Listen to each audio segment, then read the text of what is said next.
Hello students, इस video में आज हम कॉर्पोरेट अकाउंटिंग पढ़ेंगे।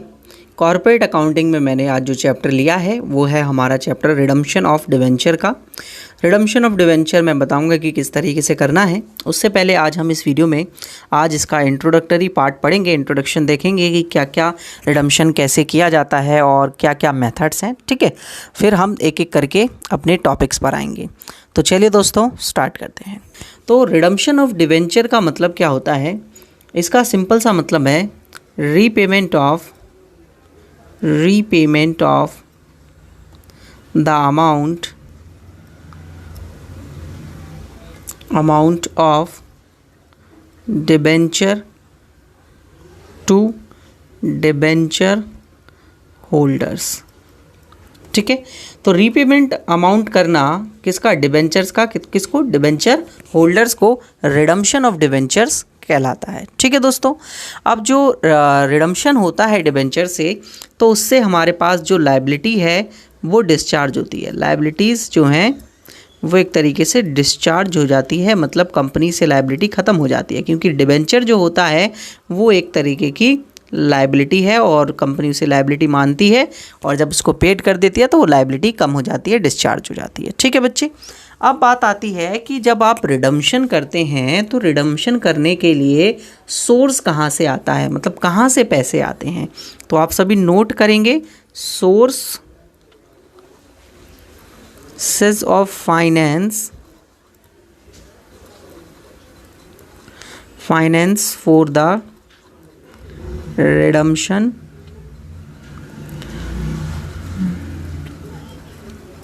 ऑफ डिबेंचर्स, ठीक है। तो डिबेंचर्स को रिडम्पशन करने के लिए, फाइनेंस करने के लिए कहाँ से सोर्स आता है?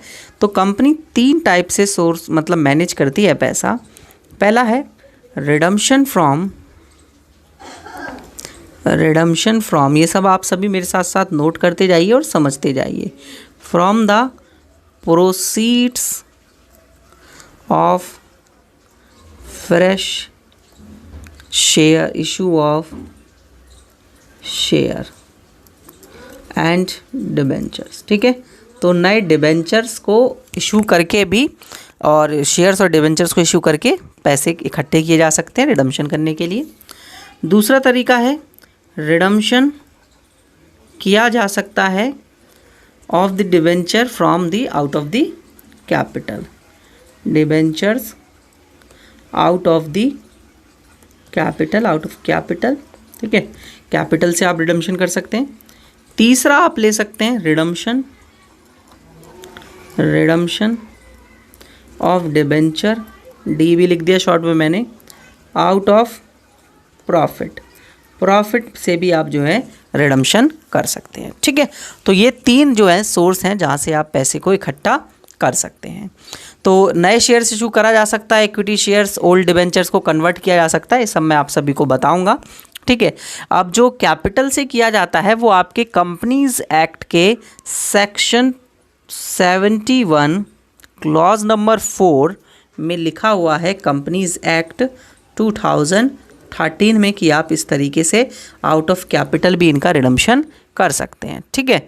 मतलब एक तरीके से सेबी की गाइडलाइंस हैं, और इसके लिए उन्होंने कहा है कि आप सभी को जो है डीआरआर क्रिएट करना पड़ेगा, डिबेंचर रिडम्पशन रिजर्व, जो कि 25% होगा, ठीक है।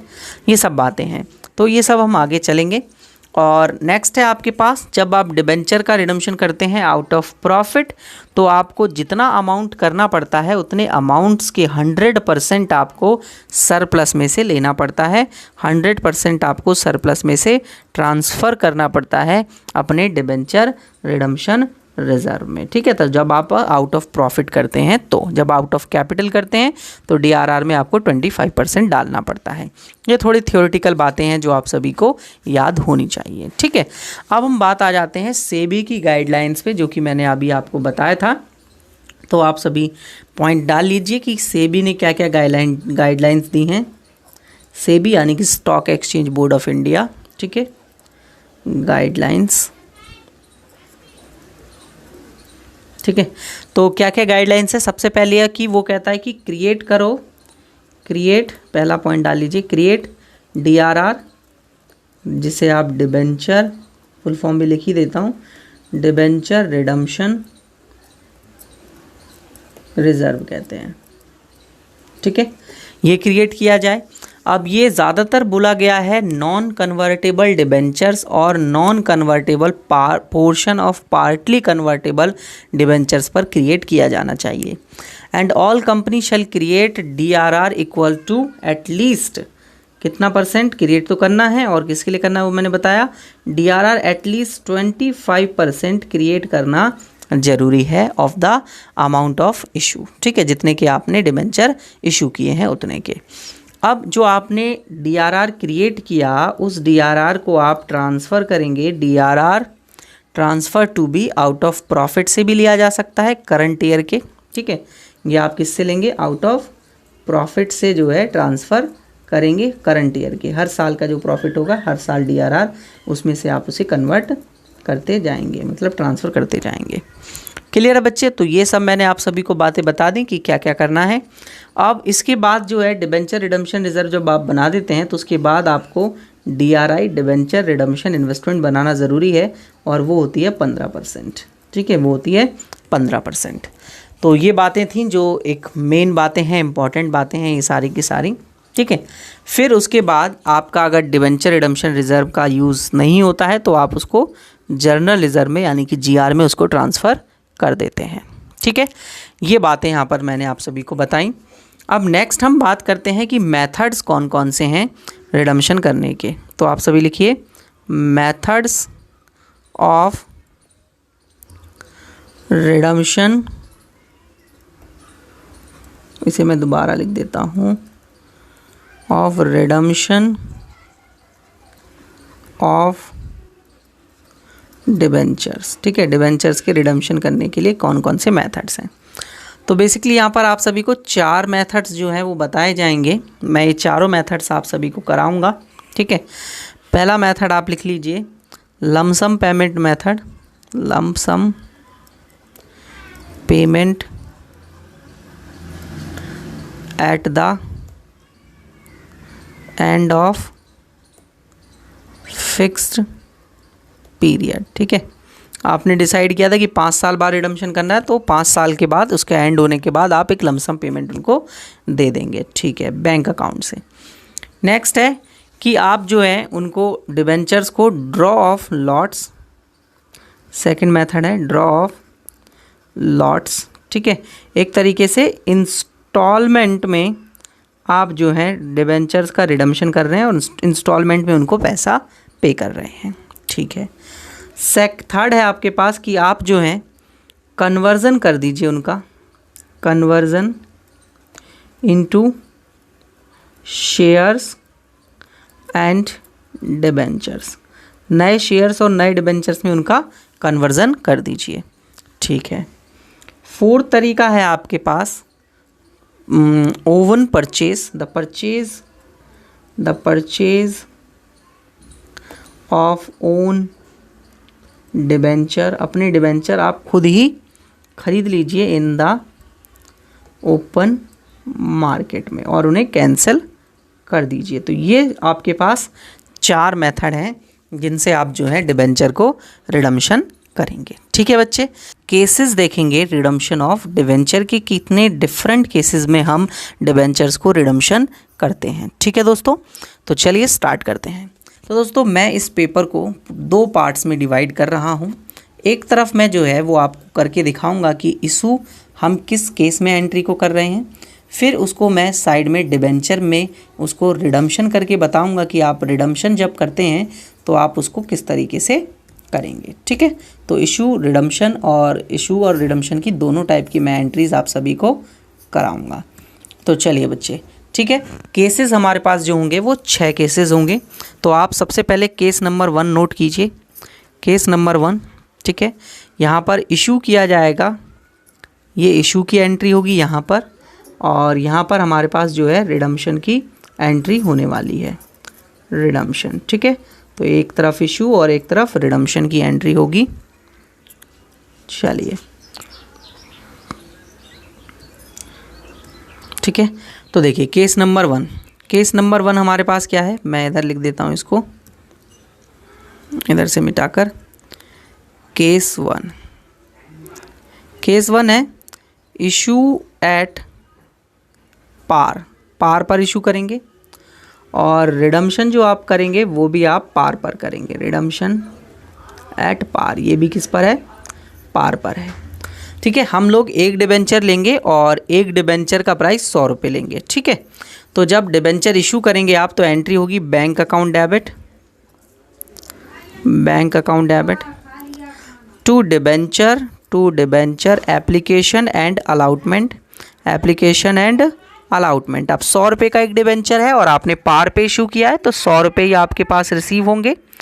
अब आप इसको ड्यू कर लेंगे तो आपके पास एंट्री होगी डिबेंचर एप्लीकेशन एंड अलॉटमेंट। मैं इसे शॉर्ट में लिख रहा हूँ बच्चे, और लमसम मेथड के थ्रू बता रहा हूँ। ठीक है, account debit to percentage debenture. ठीक है, कोई सा भी परसेंट डिबेंचर, अभी परसेंटेज नहीं है मान लेते हैं, तो मैं खाली परसेंटेज डिबेंचर लिख रहा हूँ। आपके अगर क्वेश्चन बुक में होगा तो आप उसमें उतनी परसेंटेज डालेंगे। तो 100 का ही है तो 100 हमने दोनों में डाल दिया। अब जब आप इसको रिडम्पशन करेंगे तो आपकी लायबिलिटी क्या होगी? ख़त्म होगी। लायबिलिटी जब ख़त्म होती है तो वो डेबिट होती है। तो लायबिलिटी डेबिट होगी तो परसेंट डिबेंचर आपके क्या होंगे? कम होंगे, और परसेंट डिबेंचर आपके डेबिट हो जाएंगे। तो परसेंट डिबेंचर अकाउंट डेबिट हो जाएगा, percent debenture account debit to इसको। अब हमें किसको पैसे देने हैं? अब हमको डिबेंचर होल्डर्स को पैसे देने हैं। तो डिबेंचर होल्डर्स क्या हो जाएंगे? क्रेडिट हो जाएंगे। अब वो हमारी एक नई लायबिलिटी क्रिएट होगी। कितने रुपए से? 100 से, क्योंकि रिडम्पशन भी कितने पे किया जा रहा है? पार पे किया जा रहा है। जितने का है डिबेंचर का प्राइस उतना ही लिया जा रहा है। अब डिबेंचर होल्डर्स को पेमेंट की जाएगी, तो डिबेंचर होल्डर्स को जब पेमेंट की जाएगी तो डिबेंचर होल्डर्स जो हैं वो कम होंगे। डिबेंचर होल्डर्स अकाउंट डेबिट और टू बैंक अकाउंट, क्योंकि आप बैंक अकाउंट से पैसे दे रहे हैं तो बैंक अकाउंट से पैसे जाएंगे। कितने रुपए में? 100 रुपीज़ और 100 रुपीज़। ठीक है, क्लियर है बच्चे? केस नंबर 1 आप सभी को क्लियर हो गया होगा। अब देखिए केस नंबर 2। केस नंबर 2 में हमारे पास क्या है? हम इस बार जो है रिडम्पशन इशू करेंगे इसको डिस्काउंट पे या प्रीमियम पे। तो इशू एट प्रीमियम, और वो प्रीमियम जो है 10 रुपीज़ का हमने ले लिया। ठीक है, और रिडम्पशन अभी भी हम क्या कर रहे हैं? पार पर ही कर रहे हैं। रिडम्पशन अभी भी एक पर एट पार ही है। ठीक है बच्चे, तो देखिए एंट्रीज करते हैं इसकी। तो अगर आप इशू प्रीमियम पे कर रहे हैं 10 रुपये का, तो जब आप रिसीव करेंगे तो 100 का तो है ही डिबेंचर। तो bank account debit to debenture application and allotment. तो 100 का है और 10 रुपये प्रीमियम का मिल रहा है तो 110 हो जाएगा, है ना? 110। अब आप इसे ड्यू करेंगे तो डिबेंचर एप्लीकेशन एंड अलॉटमेंट, मैं बहुत शॉर्ट में चीज़ों को लिख रहा हूँ। Account debit to percentage debenture, जितने परसेंट डिबेंचर होगा वो वैल्यू, और टू सिक्योरिटी प्रीमियम, क्योंकि सिक्योरिटी प्रीमियम पर आप इसे इशू कर रहे हैं। तो देखिए 110 का आपने इशू किया है, 100 का परसेंट डिबेंचर है और 10 रुपये का इसमें क्या है? प्रीमियम है। और रिडम्पशन अभी भी क्या हो रहा है? पार पे ही हो रहा है। तो ये जो एंट्री आपने यहाँ पर ऊपर करी है ना, सेम एंट्री होगी, क्योंकि पार की ही है बच्चे, तो मुझे शायद नहीं करने की ज़रूरत है। मैं इधर सेम लिख देता हूँ, आप भी लिख लेना, लेकिन आप याद रखना कि ऊपर की तरह ही एंट्री होनी है। क्लियर? यहाँ तक क्लियर हुआ आप सभी को टॉपिक की किस तरीके से हमको करनी है चीज़ें? बहुत आसान है चीज़ें, कोई दिक्कत वाली बात नहीं है कि आपको हार्ड लगे ये सब चीज़ें। अब हम अपना केस नंबर 3 करते हैं। ठीक है, तो केस नंबर 3 में देखिए आप सभी, इस बार हम इसे इशू करेंगे डिस्काउंट पे। ठीक है, तो केस नंबर 3 आप सभी लिखिए।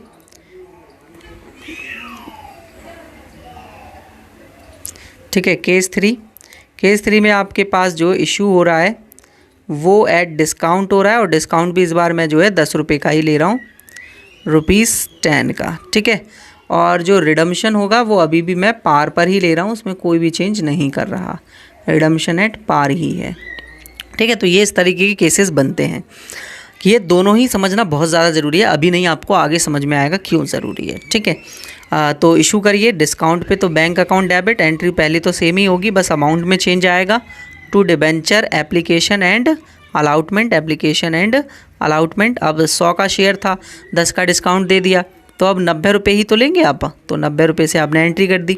अब इसे ड्यू करेंगे तो debenture application and allotment debit to, और डिस्काउंट है यहाँ पर, तो डिस्काउंट आपका लॉस होता है तो उसको आपको डेबिट करना पड़ेगा।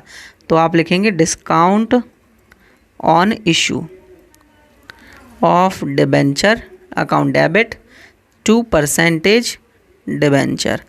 कितने कितने का देखिए, 90 का यहाँ, 10 रुपये का डिस्काउंट और 100 रुपये का पूरा परसेंट डिबेंचर में। अब इस बार रिडम्पशन पार पर ही है, कोई दिक्कत वाली बात नहीं है। सेम एंट्री जो अभी ऊपर करी थी फर्स्ट में, वही सेम एंट्री कर देंगे। तो ये हो गए आप सभी के पास 3 केसेस, ठीक है। अब नेक्स्ट पेज पे चलते हैं और वहाँ पर 3 केसेस और करते हैं, क्योंकि कुल मिलाकर 6 केसेस आपके पास यहाँ पर होते हैं, ठीक है। तो बनाते हैं फिर इस पेज को 2 पार्ट्स में कन्वर्ट करते हैं दोबारा।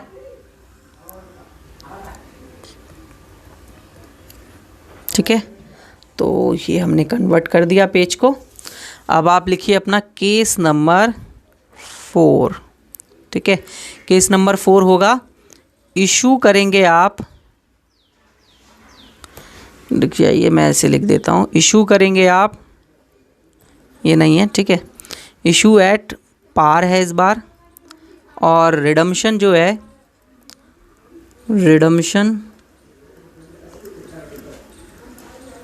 एट प्रीमियम है, ठीक है। इस बार रिडम्पशन क्या है, प्रीमियम है, और वो प्रीमियम 10 रुपये का है। चलिए अब इशू करेंगे एंट्री, तो इशू की एंट्री में देखिए क्या होगा, बहुत चेंज आने वाला है इस बार, पिछले से मुकाबले तो काफ़ी चेंज आएगा, तो आप ध्यान से समझिएगा मेरी बात को, ठीक है। तो सबसे पहले आप क्या करें, एंट्री में पहले इशू की एंट्री करेंगे, तो वही same bank account debit to debenture application and allotment. कितने का, 100 का था, तो पार पे है तो 100 ही का 100 में रहेगा। यहाँ चेंज आएगा, देखिए ध्यान से समझिएगा, debenture application and allotment, application and allotment account debit to. देखिए जब आप प्रीमियम पे उसे रिडम्पशन करेंगे, इसका मतलब क्या हुआ कि आपने किसी से लिए 100 रुपये, मतलब इशू करते वक्त 100 का ही दिया, तो 100 रुपये लिए, और जब उसे पेमेंट की बात आई, मतलब रिडम्पशन की बात आई, तो आपने उससे कहा कि मैं जो है वो इस पे आपको प्रीमियम पे दूंगा 10 रुपये के साथ। इसका मतलब है 100 लिए और मैं दूंगा आपको 110 रुपये। इसका मतलब है मुझे आज अभी वो लॉस आने वाले वक्त में होने वाला है, वो मैंने अभी प्रिडिक्ट कर लिया है कि भाई वो लॉस होगा आगे जाकर। 100 लिए हैं, 10 एक्स्ट्रा देने, 110 देने, तो 10 एक्स्ट्रा देने, तो वो लॉस है। तो उस लॉस को अभी प्रिडिक्ट कर लिया जाए, तो उसने यहाँ डेबिट कर दिया loss on redemption of, loss on redemption की जगह मैं लिखूँगा इशू, ठीक है, क्योंकि इशू करते वक्त ही उसने पहले ही प्रॉमिस कर दिया, issue on debenture, issue of debenture, ठीक है, account debit to percentage debenture, 2% debenture, और देखिए ध्यान से समझिएगा, to premium on redemption of debenture. अब ये मैंने क्यों क्रेडिट किया, देखिए ध्यान से समझिएगा बच्चे। अभी हमने उस लॉस को प्रेडिक्ट करा और मैंने उसे डेबिट कर दिया। अब मैंने उसको यहाँ डेबिट कर दिया, तो इसका मतलब है डिबेंचर, परसेंट डिबेंचर में कम पैसे ट्रांसफ़र होंगे। तो इस एंट्री को कैंसिल करने के लिए मैंने नीचे एक और एंट्री कर ली कि वो प्रीमियम जो है वो रिडम्पशन पे है, वो अभी के लिए लॉस नहीं है, वो बाद के लिए लॉस है, ठीक है। तो देखेंगे आपकी यहाँ पर आप 100 रुपये डालेंगे और 100 रुपये ही आपका डिबेंचर, परसेंट डिबेंचर में आएगा, और यहाँ 10 रुपये आएगा, क्योंकि 10 रुपये का प्रीमियम है, यहाँ पे भी 10 रुपये का आएगा, क्योंकि 10 रुपये का लॉस होने वाला है, प्रीमियम भी 10 का है। तो आप देखेंगे डेबिट्स के 10 रुपये से क्रेडिट के 10 रुपये कैंसिल आउट हो जाएंगे ना। तो इसका मतलब वही 100 रुपीज़ की एंट्री हो गई। अब जब रिडम्पशन एट प्रीमियम है, तो आप क्या एंट्री करेंगे, देखिए ध्यान से समझिएगा सभी बच्चे। परसेंट डिबेंचर तो डेबिट होगा भाई, ये तो क्लियर बात है। क्यों होगा, क्योंकि आपके पास लायबिलिटीज़ जो हैं वो कम हो रही हैं, तो लायबिलिटीज़ जब कम होती है तो वो डेबिट होती है। और premium on redemption of debenture भी डेबिट होगा, क्योंकि ये आपका लॉस है। Premium on redemption of debenture debit to debenture holder आएगा, क्योंकि अब भाई डिबेंचर होल्डर को पैसा देना है, तो वो नई लायबिलिटी आ गई। कितने से होगी, देखिए ध्यान से, 100 से ये हो जाएगा 10 रुपये का ये, तो अब आपको उसे 110 रुपये देने हैं।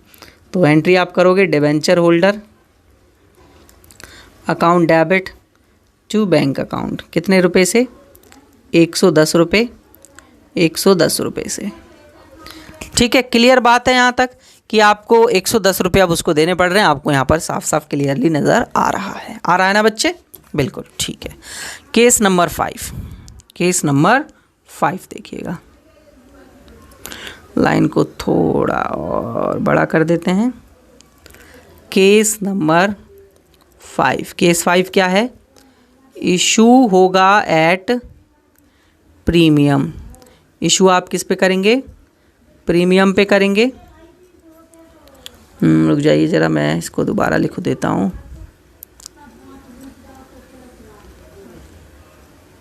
प्रीमियम, ठीक है, और प्रीमियम कितने का होगा, 10 रुपये का होगा, ये तो हमें क्लियर बात है। रिडम्पशन भी होगा किस पे, प्रीमियम पर, रिडम्पशन भी होगा प्रीमियम पर 10 रुपये का, ठीक है। चलिए इशू की एंट्री करें सबसे पहले। Bank account debit to debenture application, to debenture application and allotment, 10 रुपये के प्रीमियम के साथ 110 रुपये की हो जाएगी, तो 110 110, ठीक है। अब इसके बाद इसे ड्यू करेंगे आप, तो debenture application and allotment account debit, और जो लॉस होने वाला है वो आप उसे प्रेडिक्ट करेंगे, loss on issue of debenture debit to आपके पास परसेंट डिबेंचर आएगा, परसेंट डिबेंचर, फिर इसके बाद to premium on redemption of debenture, redemption of debenture, और आपने डिबेंचर पर इशू किए हैं तो सिक्योरिटी प्रीमियम भी आएगा। तो देख रहे हैं आप कितनी बड़ी एंट्री हो गई है ना, समझ गए होंगे आप। चलिए देखिए, तो डिबेंचर एप्लीकेशन अलॉटमेंट 110 की है, तो आपने लिख दिया 110, ठीक है, और लॉस होने वाला है 10 का, क्योंकि रिडम्पशन 10 का है, प्रीमियम पे है रिडम्पशन, इस पर 100, 10 रुपये का प्रीमियम ऑन रिडम्पशन और 10 रुपये का सिक्योरिटी प्रीमियम। क्लियर बच्चे, एंट्री समझ में आई आप सभी को। नेक्स्ट, इसके बाद आप देखेंगे यहाँ पर रिडम्पशन एंड प्रीमियम था, तो यहाँ पे भी प्रीमियम है, तो भाई दोनों तो सेम ही है, तो आप ऊपर ही वाली एंट्री करेंगे, सेम एज केस 4, ठीक है, सेम एज केस नंबर 4, वरना आप समझ जाएं केस नंबर 1। चलिए कोई दिक्कत नहीं है, आगे चलते हैं भाई। केस नंबर 6 देखते हैं, और ये लास्ट केस होगा अपना, इसके बाद कोई भी केस नहीं है इसमें, और आप सीख जाएंगे डिबेंचर के रिडम्पशन के केसेस, ठीक है। तो लिखिए केस नंबर 6, इशू जो होगा वो होगा इस बार इशू एट डिस्काउंट, इशू हो रहा है डिस्काउंट पर, ठीक है, और डिस्काउंट आप सभी को पता है 10 रुपये का ही लेंगे हम लोग, क्योंकि 10 का ही प्रीमियम ले रहे हैं, 10 का ये लेंगे। इसके बाद रिडम्पशन होगा, रिडम्पशन एट प्रीमियम, रिडम्पशन में एट प्रीमियम, ठीक है, और सेम 10 रुपये का ही प्रीमियम है। आप देखिए इशू करेंगे डिस्काउंट पे, तो एंट्री क्या होगी, bank account debit to debenture application and allotment, कितने रुपए का डिस्काउंट है, 10 का है, तो 90 रुपये का इश्यू हुए होंगे, 100 का था ना क्योंकि। फिर इसके बाद debenture application and allotment account debit, और लॉस होने वाला है, तो loss on redemption of debenture, ठीक है। आप चाहें तो देखिए बच्चे, मैं इसको दोबारा लिखूँगा, आप चाहें तो क्या कर सकते हैं कि जो डिस्काउंट का लॉस है उसको और रिडम्पशन पे जो आने वाली लॉस होने वाला है, दोनों को एक ही साथ दिखा सकते हैं, 10-10 रुपये यानी 20 रुपये को एक साथ दिखा सकते हैं। और अगर आप चाहें तो ऐसे भी दिखा सकते हैं, आपने लिखा loss on issue of debenture, और आपने एक और लाइन लिख दी discount on issue of debenture. तो एक तरीके से आप इस एंट्री में अलग अलग दिखा रहे हैं, 2% डिबेंचर, और फिर इसके बाद to premium on redemption of debenture. मैं शॉर्ट में चीज़ें लिख रहा हूँ, आपको पता ही चल रहा होगा। और इसके बाद ये आ गया 90 का, लॉस होने वाला है 10 का, डिस्काउंट भी है 10 का, तो टोटल 110 हो रहा है ये, है ना। और यहाँ पर ये 100 का, और यहाँ पर भी आपका 10, क्योंकि 10 रुपये का प्रीमियम है। और रिडम्पशन किस पर है? प्रीमियम पर है। तो सेम एज केस नंबर 4 की तरह, क्योंकि रिडम्पशन एट प्रीमियम की वहाँ एंट्री मैंने कराई है। कोई दिक्कत वाली बात तो नहीं है ना कि आप बोलो सर दोबारा कराओ, आप आलसपन दिखा रहे हो, ऐसा कुछ नहीं है बच्चे। आपको प्रैक्टिस हो जाएगी, आप खुद लिख लेना, मैंने तो केस मेरा मतलब सेम लिख दिया है, ठीक है। अब क्या है देखिए, ध्यान से समझिएगा। इसके बाद हमारे पास, अब आप सोच रहे होंगे कि सर एक केस और बनना चाहिए। देखिए आप सोच रहे होंगे सर कि केस बना issue at par, redemption at par, issue at discount, redemption par, और फिर केस बना प्रीमियम पे इशू और रिडम्पशन पार पर, फिर इशू हुआ पार और रिडम्पशन पे डिवेंचर और प्रीमियम पे, फिर इसके बाद प्रीमियम पे इशू और रिडम्पशन भी प्रीमियम पे, फिर इशू हुआ डिस्काउंट पे और फिर हुआ रिडम्पशन भी प्रीमियम पर। लेकिन आप बोल रहे होंगे सर अब ऐसे भी तो केस बनने चाहिए, इशू हो पार पे और रिडम्पशन हो एट पार और डिस्काउंट पे, ऐसे भी 3 केस बनाओ सर। मैं कहूँगा बच्चे नहीं, ऐसे केस नहीं बन सकते। देखिए क्यों, मैंने लिया उससे पैसे 100 रुपये, इशू किया पार पे यानी 100 रुपये पे, और मैंने उससे कहा कि भाई मैं तुझे ना रिडम्पशन जब करूँगा, मतलब रीपेमेंट जब करूँगा, तो मैं उसको करूँगा एट डिस्काउंट पे 10 रुपीज़ के। मतलब आज मैं तुझसे 100 रुपये ले रहा हूँ, लेकिन कल मैं तुझे 90 रुपये दूंगा। क्या कोई तैयार होगा? बताओ मुझे, क्या कोई तैयार होगा? नहीं होगा। हर कोई क्या कहेगा, नहीं नहीं भाई हम नहीं लगा रहे हैं पैसे, हमें कम थोड़ी लेने हैं, हम तो बराबर तो चल जाएगा, ज़्यादा मिल जाए तो और बढ़िया फ़ायदा है, लेकिन कम मिल रहा है भाई, बराबर मिल जाए तो भी चलेगा, लेकिन कम मिल रहा है, कम मिल क्यों लेंगे भाई हम तो इन्वेस्ट ही नहीं करेंगे तुम्हारे मार्केट में, तुम्हारे कंपनी में, शेयर्स में या डिवेंचर्स में, तो साफ साफ मना कर देंगे ना। इसलिए आपके पास डिस्काउंट का केस नहीं बनता है, ठीक है ना। Lump sum payment method of redemption of debenture, तो जब डिवेंचर्स को हम रिडम्पशन करेंगे उसका लमसम मेथड जो है वो कैसे होता है उसको मैं कराऊंगा। मैंने अपनी प्रीवियस वीडियो में आपको बताया होगा कि 4 मेथड्स होते हैं रिडम्पशन करने के लिए डिवेंचर्स को, ठीक है। उसमें से पहला मेथड मैं आज आपको इस वीडियो में कराने वाला हूँ। इस वीडियो में मैं आपको सिंपल DRR मेथड से कराऊंगा, डिवेंचर रिडम्पशन रिजर्व्स मेथड से, फिर इसके बाद मैं आपको सिंकिंग फंड का मेथड कराऊंगा, ठीक है स्टूडेंट्स, जो कि काफ़ी इंपॉर्टेंट होगा। तो इस वीडियो को स्टार्टिंग से एंड तक देखिएगा, फिर इसके बाद आने वाली वीडियो भी काफ़ी इंपॉर्टेंट आप सभी के लिए रहने वाली है। तो चलिए दोस्तों स्टार्ट करते हैं। तो दोस्तों सबसे पहले हम बात कर लेते हैं कि जब आप लमसम मेथड से इस क्वेश्चन को करते हैं तो इसके लिए आपको कौन कौन सी जनरल एंट्रीज को करना होता है। लमसम मेथड का सिंपल सा मतलब है कि जब आपके पास एक, मान लीजिए मैं एक एग्जांपल की हेल्प से आपको समझाता हूँ। किसी कंपनी ने 1000 डिबेंचर्स को इशू किया एट 10 रुपीज़ ईच, ठीक है, और उसने कहा कि हम रिडम्पशन करेंगे इसका आफ्टर 5 ईयर्स, आफ्टर 5 ईयर्स, ठीक है, 5 ईयर्स। तो 5 साल बाद हम इसका क्या करने वाले हैं, रिडम्पशन करने वाले हैं। तो जब 5 साल एंड होंगे तो 5 साल के एंड पर जो 10,000 1000 इंटू 10 यानी कि 10,000 रुपये का जो अमाउंट बन रहा है वो लमसमली पे किया जाएगा, मतलब एक साथ पे कर दिया जाएगा आफ्टर 5 ईयर्स, 5 साल के बाद, ठीक है। ये लमसम मेथड कहता है। तो इसमें आपको कौन कौन सी जनरल एंट्रीज करनी होती हैं वो ज़रा देखिए आप सभी। आपको मैं इशू की एंट्री नहीं कराऊंगा यहाँ पर, क्योंकि इशू की एंट्री आप सभी ने नॉर्मली पिछले चैप्टर में भी सीखी होगी और अभी मैंने एक प्रीवियस वीडियो दी थी वहाँ पर भी आप सभी को कराया था। तो एक सबसे सिंपल, सबसे पहले हम DRR क्रिएट करने की एंट्री करेंगे। तो आप लिखिए क्रिएटिंग DRR, ठीक है। आप सभी को पता है DRR 25% बनाया जाता है, टोटल अमाउंट का 25%, ठीक है। तो DRR बनाया जाता है आउट ऑफ प्रॉफिट। तो आउट ऑफ जब प्रॉफिट आप बनाएंगे तो स्टेटमेंट ऑफ PNL में से बनाएंगे। स्टेटमेंट ऑफ PNL आपके पास कम होगी तो डेबिट हो जाएगी, तो statement of PNL account debit to DRR debenture redemption reserve. अभी मैं पूरा लिख रहा हूँ, फिर मैं इसकी शॉर्ट फॉर्म यूज़ करा करूँगा आगे, तो आप सभी को याद रखना है डिबेंचर रिडम्पशन रिजर्व, ठीक है। जो भी 25% अमाउंट आएगा फेस वैल्यू का उसको आप यहाँ पर लिखेंगे, ठीक है बच्चे। अब इसके बाद आप इसकी इन्वेस्टमेंट क्रिएट करेंगे, टोटल अमाउंट का 15%, क्रिएटिंग इन्वेस्टमेंट, ठीक है। मेकिंग इन्वेस्टमेंट वर्ड यूज़ करेंगे हम, क्योंकि इन्वेस्टमेंट बनाते हैं हम, मेकिंग इन्वेस्टमेंट। तो इन्वेस्टमेंट जब आप बनाओगे तो आप क्या एंट्री करोगे, डिबेंचर रिडम्पशन इन्वेस्टमेंट, क्योंकि इन्वेस्टमेंट आपकी एसेट्स होती है तो वो डेबिट होगी, और उसका नाम है डिबेंचर रिडम्पशन के लिए आपने इन्वेस्टमेंट बनाई है, तो डिबेंचर रिडम्पशन इन्वेस्टमेंट, आगे जाकर मैं इसको DRI वर्ड से जो है वो डिनोट करूँगा, तो आप समझ जाइएगा।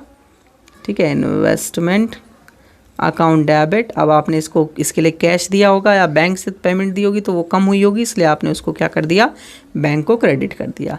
और ये 15% बनता है, तो यहाँ मैंने 15% अमाउंट लिख दिया। ठीक है, नेक्स्ट आप देखिए, अब जब आप इस इन्वेस्टमेंट को कैश करवाएंगे, इन्वेस्टमेंट को जब आप एनकेश करवाएंगे आफ्टर दी 5 ईयर, क्योंकि आपको पैसे कलेक्ट करने हैं इन्वेस्टमेंट से ही, तो आप एनकेश करवाएंगे आफ्टर 5 ईयर्स, 5 साल के बाद। ठीक है, तो 5th ईयर ही करवाएंगे वैसे, तो आपके पास पैसे आ जाएंगे, तो बैंक अकाउंट डेबिट हो जाएगा और क्रेडिट हो जाएगा आपके पास DRI डिबेंचर रिडम्पशन इन्वेस्टमेंट, क्योंकि अब वो कम हो गई है तो वो ख़त्म, सेम अमाउंट से होगी 15%। ठीक है, क्लियर बच्चे, यहाँ तक बहुत सिंपल है। ये एंट्रीज आगे वाले टॉपिक में बहुत इंपॉर्टेंट रहने वाली हैं, तो आप बहुत अच्छे से चीज़ों को समझिएगा। ठीक है, अब आप नेक्स्ट इसके बाद डिबेंचर को रिडम्पशन की एंट्री करेंगे।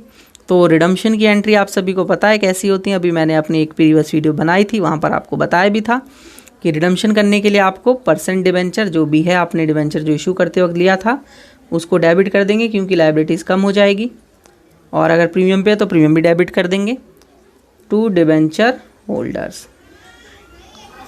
ठीक है, अमाउंट यहाँ पर आ जाएगा, फिर आप डिबेंचर होल्डर्स को पेमेंट कर देंगे, debenture holder account debit to bank account. ठीक है, इसके बाद लास्टली जो एंट्री होगी आपके पास वो होगी डिबेंचर रिडम्पशन रिजर्व को DRR को ट्रांसफ़र करने की जनरल रिजर्व में। अगर उसका यूज़ नहीं हुआ, वैसे मोस्टली नहीं होता है, तो आप उसको जनरल रिजर्व में, नॉर्मल जो रिजर्व होता है उसमें आप उसको ट्रांसफ़र कर देंगे। ठीक है, जो भी आपने DRR बनाया होगा। क्लियर बच्चे, ये बात आपको यहाँ तक समझ में आया होगा कि किस तरीके से जो है वो हमको करना है क्वेश्चन को। अब मैं यहाँ पर आप सभी को एक क्वेश्चन कराऊंगा, उस क्वेश्चन को करने के बाद आपको समझ में आ जाएगा टॉपिक बहुत अच्छे से कि किस तरीके से हमें लमसम मेथड के थ्रू क्वेश्चन को करना है। ठीक है, मैं एक क्वेश्चन आप सभी की स्क्रीन पर लिखने जा रहा हूँ। देखिए स्टूडेंट्स, एक क्वेश्चन हमने यहाँ लिखा है।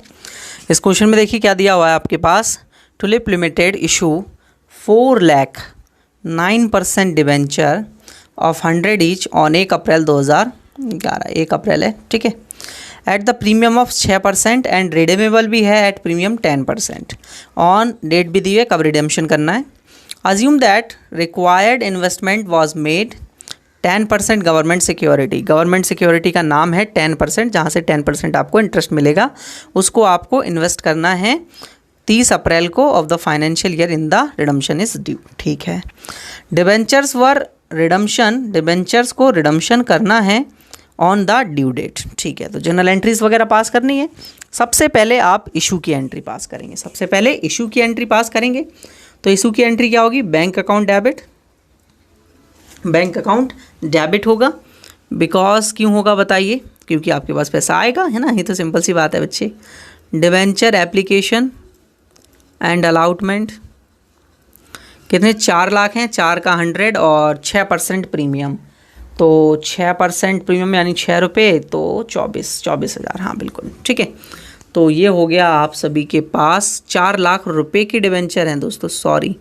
सॉरी माफ़ी चाहूँगा मैं, ये 4 लाख रुपए की डिबेंचर हैं।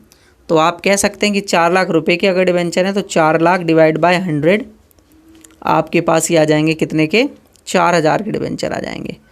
तो 4,000 इंटू 6 24,000, तो 4,24,000 को टोटल मिलाकर आपके पास पैसा आएगा, क्योंकि प्रीमियम मैंने इसमें इंक्लूड कर दिया है। ठीक है, कोई कन्फ्यूजन तो नहीं ना, वहाँ 4 लाख रुपए है, 4 लाख के डिबेंचर नहीं है। इसके बाद इसको ड्यू करेंगे तो debenture application and allotment account debit. ठीक है, 2। अब देखिए अभी रिडम्पशन पर क्या होने वाला है, प्रीमियम देने वाले हैं, तो आपका वो लॉस होगा, तो उस लॉस को आपको अज्यूम करना पड़ेगा। याद हो मैंने अपनी प्रीवियस वीडियो में आपको समझाया होगा, loss on issue of debenture. ठीक है, 2% डिबेंचर, 9% वाले हैं डिबेंचर, तो 9% डिबेंचर और 2 सिक्योरिटी प्रीमियम, क्योंकि इस कॉल पे पैसा है, मतलब इशू पे भी पैसा प्रीमियम पे है और रिडम्पशन पे भी प्रीमियम है, तो premium on redemption of debenture भी लिखना होगा। Premium on redemption, premium on redemption of debenture. ठीक है, अमाउंट देखिए कैसे भरेंगे। 4,24,000 आपने यहाँ भरा और 4 लाख आपने भरा यहाँ, क्योंकि जितने के होते हैं एक्चुअल में प्राइस, फेस प्राइस वो लिखता है यहाँ पर। प्रीमियम 24,000 का आ रहा था और रिडम्पशन जब आप कर रहे हैं तो 10% है, तो 4 लाख का 10% 40,000 आ जाएगा। तो 40,000 का लॉस और 40,000 का premium on redemption of debenture. Clear बच्चे, यहाँ तक कोई डाउट इसमें नहीं है। ये इशू की एंट्री हो गई। अब आपको क्या करना है, रिडम्पशन में DDR बनाना है, डिबेंचर रिडम्पशन रिजर्व बनाना है आपको। ये सब आपने एंट्री करी होगी 1 अप्रैल को। ठीक है, 1 अप्रैल 2011 में ये दोनों एंट्री। ठीक है, अब आप डिबेंचर रिडम्पशन रिजर्व बनाएंगे और वो 31 मार्च को आप बनाएंगे। ठीक है, एंड डेट में जब आपके पास वो बन रहा होगा। ठीक है, तो आपने डिबेंचर रिडम्पशन रिजर्व बनाया तो आपने लिखा स्टेटमेंट ऑफ P&L से बनता है, आउट ऑफ प्रॉफिट होता है, क्योंकि statement of P&L, statement of P&L debit to DRR। 4 lakh के हैं, 4 लाख का 25% कितना होता है बच्चे, 1 लाख होता है और 25% ही बनता है हमारे पास। आप सभी को मैंने पहले बता रखा है। तो 1 लाख हो गया, 1 लाख का आपने डिबेंचर रिडम्पशन रिजर्व बना दिया। नेक्स्ट इसके बाद आप DRI इन्वेस्टमेंट बनाएंगे, तो DRI debenture redemption investment account debit to bank account 25% of the 4 lakh, 4 lakh का 25% 60,000, तो 15%, 225 नहीं 15%। ठीक है, मैं लिख सही रहा हूँ लेकिन बोल गलत रहा हूँ। इसके बाद ये हमारे पास यहाँ तक ख़त्म हुआ। ठीक है, और जब भी आप इसे सेल करेंगे, अभी तो आप इसे सेल नहीं करेंगे, जब भी आप इसे सेल करेंगे आप जो है वो इस पे इंटरेस्ट के साथ इस पे 10% अर्न भी करेंगे। ठीक है, तो ये तो हो गई भाई हमारे पास ओपनिंग की एंट्री। अब मान लीजिए हम क्लोजिंग में ही पहुंच चुके हैं, 31 मार्च को ही पहुंच चुके हैं 2015 में, जब हमको रिडम्पशन करना है। ये एंट्री भी वहीं हो रही है। उस वक्त आप जो है इसको क्या करेंगे, ये तो आपने स्टेटमेंट DRR बनाई होगी 2014 में, 1 साल पहले। ठीक है, और इन्वेस्टमेंट भी आपने 1 साल पहले ही बनाई होगी, ये भी 2014 ही आएगा, तो मैं इसको 2014 ही लिख देता हूँ। अब आप इसे सेल करेंगे जब आप इसे जो है वो डिबेंचर को रिडम्पशन कर रहे होंगे। डिबेंचर रिडम्पशन 2015 में किए जाने 31 मार्च को, तो 2015 में आप इसे जब सेल करेंगे तो एंट्री होगी bank account debit, bank account debit, और 2 आपके पास DRI ख़त्म हो जाएगा और आपके पास इंटरेस्ट मिल रहा होगा, तो इंटरेस्ट आपके पास क्रेडिट हो जाएगा, क्योंकि अर्न हो रहा है, मिल रहा है, तो क्रेडिट होगा। 60,000 की DRI थी, 60,000 पे कितना परसेंट, 10% पर ईयर। 10% आप अगर देखें 60 का तो 6। ठीक है, तो 6 आपको 6,000 इस तरीके से हर बार मिल रहा है और आपके पास जो है ये पूरे साल का आ रहा है, लेकिन आपने जो है वो 1 साल कम इसे जो है वो ऐड किया था, तो आप 11 मंथ का आपने कैलकुलेट कर लिया। 6,000 और पूरे साल का है तो 1 महीने का हुआ कितने का, आपके पास 1 महीने हुआ 500, तो 5500 हो गया। 1 महीना कम कर दीजिए ना, 5500 आ गया 11 महीने का इंटरेस्ट, तो 65,500 आपके पास इंटरेस्ट अर्न हो गया। ठीक है, ये आपने 1 साल पहले बनाई थी ना, और ये आपने बनाई है कब, अप्रैल 30 को, क्योंकि 30 अप्रैल की हमें डेट दे रखी थी, तो मैंने यहाँ शायद डेट गलत लिख दी है। सोच सही रहा हूँ, लिखा गलत है, तभी आप भी कंफ्यूज हो गए होगे शायद, है ना। तो यहाँ हमने इसको 30 अप्रैल में बनाया है, क्योंकि देखिए क्वेश्चन में ना डेट दी हुई थी। कहाँ गया क्वेश्चन हमारे पास, मैं क्वेश्चन आप सभी को दिखा देता हूँ एक बार। ये रहा, 30 अप्रैल को इन्वेस्टमेंट बना रही है, बोला है ना उसने, investment was made on the 30 अप्रैल। इस वजह से 11 महीने का इंटरेस्ट निकाला हम सभी ने। ठीक है ना, तो ये करी गई है 30 अप्रैल को, तो 11 महीने में, क्योंकि अप्रैल तो ख़त्म हो गया इसलिए 11 महीने का इंटरेस्ट। अब डिबेंचर्स को रिडीम करना है, तो रिडम्पशन करोगे तो परसेंट डिबेंचर डेबिट होगा, परसेंट डिबेंचर अकाउंट डेबिट, और आपके पास प्रीमियम है रिडम्पशन पर, तो प्रीमियम भी डेबिट हो जाएगा, premium on redemption debit account debit. ठीक है, टू डिबेंचर होल्डर। अब आप डिबेंचर होल्डर को क्या करने वाले हैं, पेमेंट करने वाले हैं, तो डिबेंचर होल्डर को पेमेंट देखते हैं कितने की मेड हो रही है। तो परसेंट डिबेंचर हैं आपके 4 लाख के, और आपके पास प्रीमियम 10% था तो 40,000, तो टोटल पेमेंट इनकी बन गई आपके पास 4,40,000 रुपये की।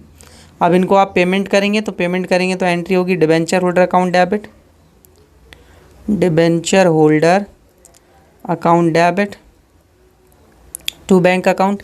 इन एंट्रीज़ में तो आपको मतलब डाउट नहीं होना चाहिए मेरे ख्याल से, क्योंकि ये तो बहुत सिंपल एंट्री हैं और हर बार हम लगभग करते ही आ रहे हैं, तो कोई दिक्कत वाली बात तो इनमें होनी ही नहीं चाहिए आपको। टू बैंक अकाउंट 4,40,000 की पेमेंट बनेगी, ठीक है। अब इसके बाद जो आपने DRR बनाया था उसको ट्रांसफ़र कर दीजिए जनरल रिज़र्व में। तो DRR क्या हो जाएगा, डेबिट टू जनरल रिज़र्व। इसको भी GR लिख दूं, शॉर्ट में लिख देते हैं ना। चलो 1 लाख का बनाया था आपने, 4 लाख का 25% 1 लाख, तो 1 लाख का आपने पूरा GR ट्रांसफ़र कर दिया, ठीक है।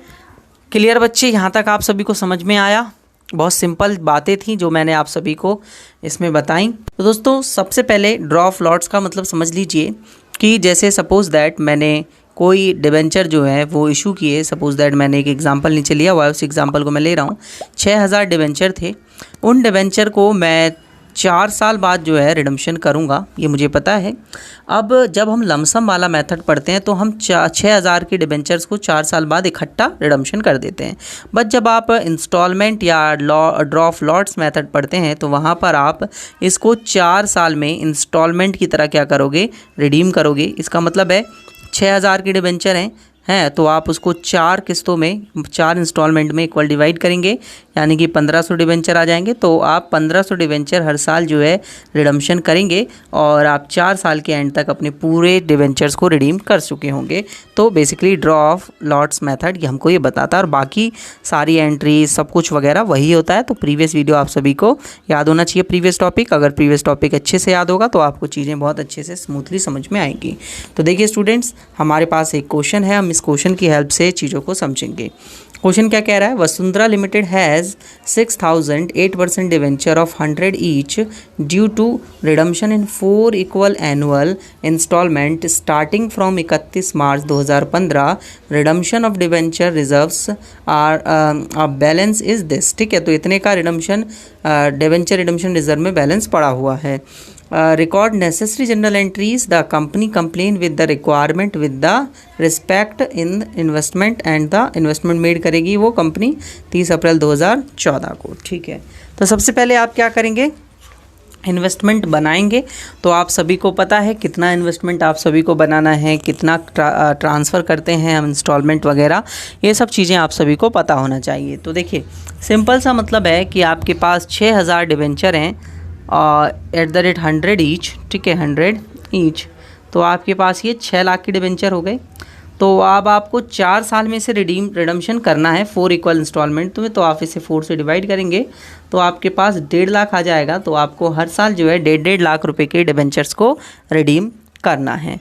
अब आप इन्वेस्टमेंट जब बनाओगे तो 1.5 लाख पर आपको 15% बनाना है। मैं हर साल अलग अलग इन्वेस्टमेंट बनाऊँगा और हर साल अलग अलग DRR ट्रांसफ़र करूँगा, ठीक है। तो 15% बनाएंगे तो आपके पास 1.5 लाख का 15% आ जाएगा, 15/225 यानी कि 22,500।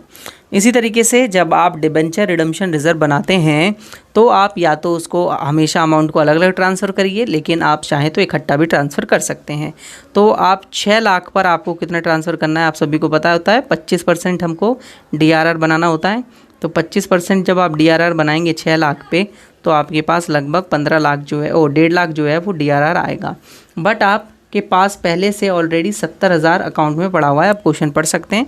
तो आप 70,000 को माइनस कर देंगे तो आपके पास अब बचेगा 80,000। तो अब आपको 80,000 का और DRR बनाना है, ठीक है दोस्तों। 80,000 का और आपको अब रिज़र्व बनाना है और आपके पास ये कंप्लीट हो जाएगा। चलिए ठीक है, यहाँ तक हमें चीज़ें समझ में आई। तो सबसे पहले तो हम क्या करते हैं, इन्वेस्टमेंट बनाते हैं। इन्वेस्टमेंट का अमाउंट अभी हमने निकाला 2,25,000 रुपये। तो DRI, ठीक है, debenture redemption investment account debit to bank account, ठीक है। तो बैंक अकाउंट हमने क्रेडिट कर दिया क्योंकि पैसे जाएंगे। तो 22,500 की इस बार आपके पास इन्वेस्टमेंट बन रही है, 22,500 की। अब इसके बाद आपका जो DRR था उसको ट्रांसफ़र कर देंगे। तो 80,000 का और DRR बनाना था तो स्टेटमेंट ऑफ P&L डेबिट होगा, क्योंकि स्टेटमेंट ऑफ P&L में से बनाते हैं। आपने अगर प्रीवियस वीडियोज़ नहीं देखी हो तो आप उन्हें देख लीजिए, तब आपको समझ में आ जाएगा कि कैसे ट्रांसफ़र किया जाता है। तो statement of P&L account debit to DRR debenture redemption reserve, short में लिख रहा हूँ मैं। तो 80,000 रुपये का और DRR हमने बनाना था, तो हमने उसे बना दिया। ठीक है स्टूडेंट्स, यहाँ तक कोई भी दिक्कत किसी स्टूडेंट को नहीं होनी चाहिए। अब आपके पास जो डेट आई होगी, देखिए क्या हुआ था कि आपके पास 1 अप्रैल को इशू, 31 मार्च से आपको जो है वो इशू कर देना था। ठीक है, स्टार्ट कर देना था।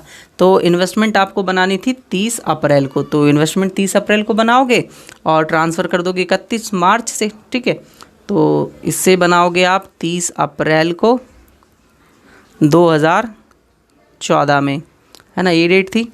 और इंस्टॉलमेंट ट्रांसफ़र करने की डेट उसने कहा था 31 मार्च से ट्रांसफ़र कर दीजिएगा 2015 से, तो 2015 से हमने इसे स्टार्ट कर दिया था। ठीक है, अब नेक्स्ट आप समझिएगा, अब आप इसे ड्यू करेंगे, मतलब रिडम्पशन के लिए ड्यू करेंगे, तो सेम डेट रहेगी 31 मार्च 2015 वाली। ठीक है, तो ड्यू करते हैं तो आपको पता है परसेंट डिबेंचर कितने परसेंट वाले थे, 8%। तो 8% debenture account debit, debenture account debit to debenture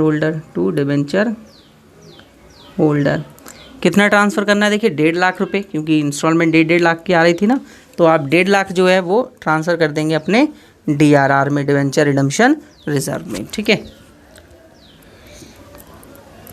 that's it. ठीक है, इसके बाद इसकी पेमेंट के लिए करेंगे एंट्री, तो डिबेंचर होल्डर अकाउंट डेबिट हो जाता है, डिबेंचर होल्डर अकाउंट डेबिट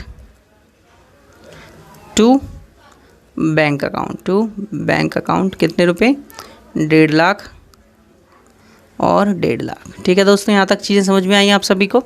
अब ऐसे ही एंट्रीज़ आपको जो है हर साल में करनी है। ठीक है, सेम एंट्रीज़ आपको जो है 2016 में करनी है। ठीक है, क्योंकि 2016 में भी इतने का ही हुआ होगा, 2016 में, 2017 में भी करनी है और 2018 में भी। ठीक है, तो 4 साल हो जाएंगे और 4 साल में आपके पास पूरे डिबेंचर्स जो है वो रिडीम हो चुके होंगे। ठीक है, लेकिन जब आप 2018 में ये एंट्रीज़ करेंगे, उसमें सबसे पहले आप इन्वेस्टमेंट को सेल करेंगे। तो आप इन्वेस्टमेंट को सेल करेंगे तो bank account debit to DRI। ठीक है, DRI डिबेंचर रिडम्पशन इन्वेस्टमेंट, आपने उसे बेच दिया, तो 22,500 की इन्वेस्टमेंट की थी, तो बेचकर 22,500 आपके पास रिसीव हो गए। इसके बाद आपने इसको ड्यू किया और ट्रांसफ़र कर दिया। और लास्ट एंट्री देखिए, दोनों एंट्री आपको ड्यू करने की और पेमेंट करने की डिबेंचर होल्डर की, वो मैंने बता दिया, मैं दोबारा नहीं कर रहा हूँ, आप उसे कर लीजिएगा। नेक्स्ट इसके बाद देखिए, तो आप लास्ट एंट्री DRR जो है उसको आप ट्रांसफ़र कर देंगे किसके अंदर, जनरल रिजर्व के अंदर, DRR टू GR। कितना, 1.5 लाख का DRR आ रहा था आपका, तो 1.5 लाख का आपने DRR क्या कर दिया, ट्रांसफ़र कर दिया। ठीक है स्टूडेंट्स, क्लियर बात यहाँ तक आपको समझ में आया होगा कि ड्रॉ ऑफ लॉट्स के थ्रू आपको किस तरीके से क्वेश्चन करना है। मैं आपको अभी 2 क्वेश्चंस और एक या 2 क्वेश्चंस और कराऊंगा आपको इससे रिलेटेड, जो अच्छे क्वेश्चंस होंगे। ठीक है, और उसके बाद हमारे पास ये टॉपिक जो है कंप्लीट हो चुका होगा। ठीक है स्टूडेंट्स, देखिए स्टूडेंट्स, अब हम ये क्वेश्चन करते हैं, तो आप इस क्वेश्चन को सबसे पहले पढ़ेंगे। तो देखिए क्वेश्चन में क्या बोल रहा है, क्वेश्चन में बोला जा रहा है Akanksha enterprises limited issue 12,006% debenture of 100 each. ठीक है, सितंबर 2009 को इशू किए गए, रिडीमेबल किए जाएंगे प्रीमियम पे 7%। ठीक है, और ड्रॉप लॉट से है, तो आप सभी को पता है 2015 में 4,000, फिर इसके बाद 3, फिर इसके बाद ये जो है वो 5,000 डिबेंचर जो है वो रिडीम किए जा रहे हैं स्कीम ऑफ द रिडम्पशन। ठीक है, फिर इसके बाद board of director also decided to the transfer the required amount of DRR। ठीक है, डिबेंचर रिडम्पशन रिजर्व में रिक्वायर्ड अमाउंट को ट्रांसफ़र किया जाएगा, ये इन्होंने डिसाइड किया। ठीक है, 4 इक्वल इंस्टॉलमेंट में वो भी। ठीक है, तो इस बार DRR भी ना इक्वल इंस्टॉलमेंट्स में ट्रांसफ़र किया जाएगा, इक्वल इंस्टॉलमेंट। ठीक है, ऑन 31 मार्च 2011 से इंस्टॉलमेंट स्टार्ट होंगी। Record the general entries, ignore कर देना है entries of interest and investment को रिक्वायर बाय द लॉ, जितना लॉ बोलता है उस हिसाब से फिक्स डिपॉजिट्स में इन्वेस्टमेंट होंगी। तो सबसे पहले आप क्या करेंगे, इशू की एंट्री करेंगे, इशू ऑफ डिवेंचर्स की। तो जब हम इशू ऑफ डिवेंचर्स की एंट्री करेंगे तो आपके पास सबसे पहले एंट्री होगी, देखिए bank account debit to debenture application and allotment. आप सभी को पता है लमसम में हम जो है इशू करते हैं, तो आपके पास कितने के डिबेंचर्स हैं, 12,000 डिबेंचर्स हैं, क्वेश्चन में दिया 100 का एक है ना, और प्रीमियम पे रिडमेबल होगा, इशू तो उस पर ही है, तो 12 इंटू 100 इक्वल्स टू एक 12 लाख और 12 लाख। ठीक है दोस्तों, कोई ज़ीरो कम रह गया, ठीक है। इसके बाद आप इसे क्या कर लेंगे, नेक्स्ट ड्यू की एंट्री करेंगे। तो ड्यू की एंट्री होगी debenture application and allotment account debit. और देखिए अब रिडम्पशन तो प्रीमियम पे है ना 7%, तो आपको लॉस होगा, तो उस लॉस को आप अभी अज्यूम कर लेंगे। तो loss on redemption of debenture account debit to कितने परसेंट वाले डिबेंचर हैं, 6% वाले हैं, टू 6% डिबेंचर, ठीक है, to premium on redemption of debenture, premium on redemption of debenture. ठीक है दोस्तों, तो आपके पास 12 लाख के डिबेंचर हैं, 12 लाख के डिबेंचर पे 7% का प्रीमियम है, तो 7% का जब आप प्रीमियम कैलकुलेट करेंगे तो आपके पास कैलकुलेट होके आएगा 84,000। तो 84,000 का लॉस यहाँ पर और प्रीमियम ऑन रिडम्पशन 84,000, यहाँ पर ये 12 लाख ट्रांसफ़र। ठीक है, दैट्स इट, ये आपको चीज़ें समझ में आई। अब इसके बाद उसने कहा था कि DRR बनाना है हमें 31 मार्च 2011 से, ये रहा था ना, ठीक है। तो DRR बनाने की एंट्री क्या होती है, ये तो आपकी हुई होगी जब आपने इशू किए होंगे, यानी 1 सितंबर 2019 को, तो ये एंट्री होगी 1 सितंबर 2009 और ये भी 1 सितंबर 2009 को हुई है, ठीक है। नेक्स्ट एंट्री आपकी जो होगी वो होगी 31 मार्च 2011 को, क्योंकि जब आपने DRR बनाना स्टार्ट किया है। तो स्टेटमेंट ऑफ PNL, ठीक है, debit to DRR, debenture redemption reserve. दोस्तों मैं शॉर्ट में लिख रहा हूँ। अब देखिए डिबेंचर रिडम्पशन रिजर्व 25% बनाया जाता है ओवरऑल, ठीक है। तो आप जो हैं वो जिस हिसाब से रिडम्पशन कर रहे हैं उस हिसाब से हम जो है वो इसमें अमाउंट्स को ट्रांसफ़र करते जाएंगे और जोड़ते चले जाएंगे। तो आप DRR जब निकालेंगे तो आपके पास 12 लाख का 25% जब आप निकालते हैं तो लगभग 3 लाख के आसपास आ रहा है। अब 3 लाख को उसने बोला था कि 4 इक्वल इंस्टॉलमेंट में जाएगा, तो 4 इक्वल इंस्टॉलमेंट मतलब कितना आया आपके पास आया था, अभी मैंने कितना बोला था, 3 लाख बोला था। तो 3 लाख की आप जब इंस्टॉलमेंट बनाएंगे दोस्तों, 3 लाख की इंस्टॉलमेंट, देखिए मैं दिखा देता हूँ, 4 इंस्टॉलमेंट, तो आपके पास 75 हज़ार रुपये की 4 इंस्टॉलमेंट आ जाएंगी। तो 75 हज़ार रुपये आपको ट्रांसफ़र करना है 4 सालों तक। तो 2011 में 75 गई, फिर इसके बाद इसी तरीके से आप 31 मार्च 2012 में एंट्री करेंगे और वहाँ भी यही सेम एंट्री करेंगे, स्टेटमेंट ऑफ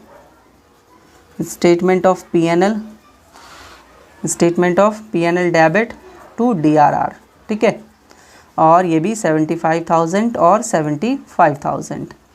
इसके बाद देखिए अब आप इसको 2013 में भी यही एंट्री करेंगे। तो दोस्तों मैं एंट्री नहीं कर रहा हूँ, बस मैं एरो का निशान लगा दे रहा हूँ।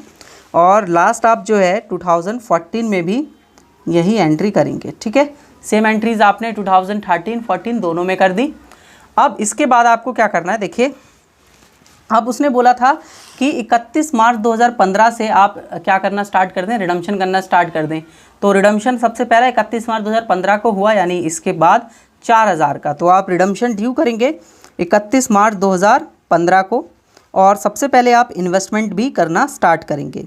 तो हम इन्वेस्टमेंट करते हैं, ठीक है, और इन्वेस्टमेंट के लिए भी डेट दी हुई होगी इसने कि कब आपको जो है इन्वेस्टमेंट करना है। तो इन्वेस्टमेंट जो है वो साल के मतलब स्टार्टिंग में करी जाती है, एंड डेट में, ठीक है। तो आप जो है वो करेंगे 2014 में ही, ठीक है, अप्रैल 30 2014 में इन्वेस्टमेंट की एंट्री करेंगे। तो डिबेंचर रिडम्पशन इन्वेस्टमेंट यानी कि DRI, ठीक है, account debit to bank account, ठीक है। कितना परसेंट करना, देखिए 12 लाख का जब आप निकालेंगे कितना परसेंट, 15%। तो 12 लाख का जब आप 15% निकालेंगे तो आपके पास लगभग जो है 18 आ जाएगा। इसका मतलब है आपके पास जो है लगभग ये जो है निकल के आएगा 1,80,000 के आसपास।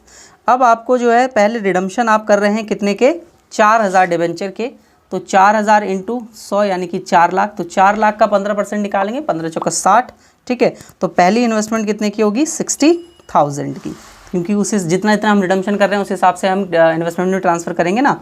तो मैं लिख देता हूँ कि 4 लाख के हम जो है रिडम्शन कर रहे हैं। 4 लाख का हमने जो है वो 15% निकाला है इन्वेस्टमेंट के लिए, जो कि आया 60,000। तो 60,000 की हमने अपनी पहली इन्वेस्टमेंट कर दी है। ठीक है दोस्तों, 60,000 की हमारी पहली इन्वेस्टमेंट यहाँ पर जो है वो हो चुकी है। नेक्स्ट देखिए इसके बाद क्या करना है आप सभी को। इसके बाद 2015 में आपको इस इन्वेस्टमेंट को सेल करना है जो आपने पिछले साल इन्वेस्टमेंट की हुई है। ठीक है, तो हम नेक्स्ट पेज पे चलते हैं दोस्तों, देखिएगा ध्यान से। ठीक है, चलिए देखिए, सबसे पहले जब आप उस इन्वेस्टमेंट को बेचेंगे 31 मार्च 2015 में, ठीक है, 2015 की डेट में होगी एंट्री। इन्वेस्टमेंट को बेचेंगे तो पैसा आएगा, तो bank account debit to DRI debenture redemption investment, short में मैंने लिख दिया है। 60,000 की इन्वेस्टमेंट की थी तो 60,000 ही मिलेंगे आपको इन्वेस्टमेंट के साथ। अब आप अपना रिडम्पशन कर सकते हैं डिबेंचर को, 31 मार्च में ही रिडम्पशन ड्यू किया जाएगा। तो आपके पास जो 6% वाले डिबेंचर थे, 6% डिबेंचर अकाउंट डेबिट, और इसे प्रीमियम पे किया जाना है। तो premium on redemption of debenture, premium on redemption of debenture, ठीक है, टू डिबेंचर होल्डर। ठीक है, मैं शॉर्ट में लिख रहा हूँ दोस्तों। ठीक है, अब देखिए कितना आपको ड्यू करना है। आपने 4 लाख की डिबेंचर्स को क्या करना है, रिडीम करना है 7% प्रीमियम के साथ। तो 7 चौक 28,000 का आपके पास प्रीमियम आ गया।